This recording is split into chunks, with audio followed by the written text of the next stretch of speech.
لیاری کراچی کا سب سے قدیم علاقہ ہے جس کے کنارے لیاری ندی سال ہر سال سے بہہ رہی ہے۔ بس فرق یہ ہے کہ پہلے اس کی پہچان برساتی ندی کے طور پر ہوتی تھی۔ اب یہ کراچی کی مرکزی سیوریج لائن بن چکی ہے جس کے ذریعے شہر کے ندی نالوں کا گندا پانی سمندر برد ہوتا ہے۔ اس ندی کے کنارے لیاری کا دھوبی گھاٹ واقع ہے جہاں انڈیا کی ریاست کچھ سے ہجرت کرنے والے کچی برادری کے افراد سکونت پذیر ہیں۔ یہاں قریب ہی مرزا آدم خان روڈ پر ایک دیو قامت کشتی استادہ ہے۔ آگاہ رہیں، یہ مچھیروں کی کشتی نہیں بلکہ خانہ خدا ہے جہاں سے دن میں 5 وقت اللہ کی کبریائی کی آواز بلند ہوتی ہے۔ یہ مسجد سفینہ یا کشتی والی مسجد کے نام سے جانی جاتی ہے، تاہم اس کا اصل نام کچھی جامع مسجد ہے۔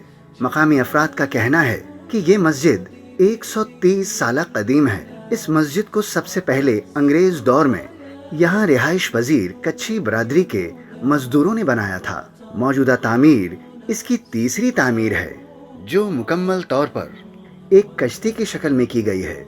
کشتی کی طرز پر اس مسجد کی تعمیر سن 2007 میں شروع کی گئی جس کی تکمیل پر تقریباً 5 سال کا عرصہ لگا۔ اس کی تعمیر نو اس علاقے میں مقیم کچھی میمن برادری کے کچھ افراد نے مل کر کی۔ اس کی خاص بات یہ ہے کہ یہ مسجد نہ صرف بیرونی طور پر بلکہ اندرونی لحاظ سے بھی کشتی کی شکل میں تعمیر کی گئی ہے۔ یہ اپنے منفرد ڈیزائن کی وجہ سے کراچی کی خوبصورت مساجد میں سے ایک ہے۔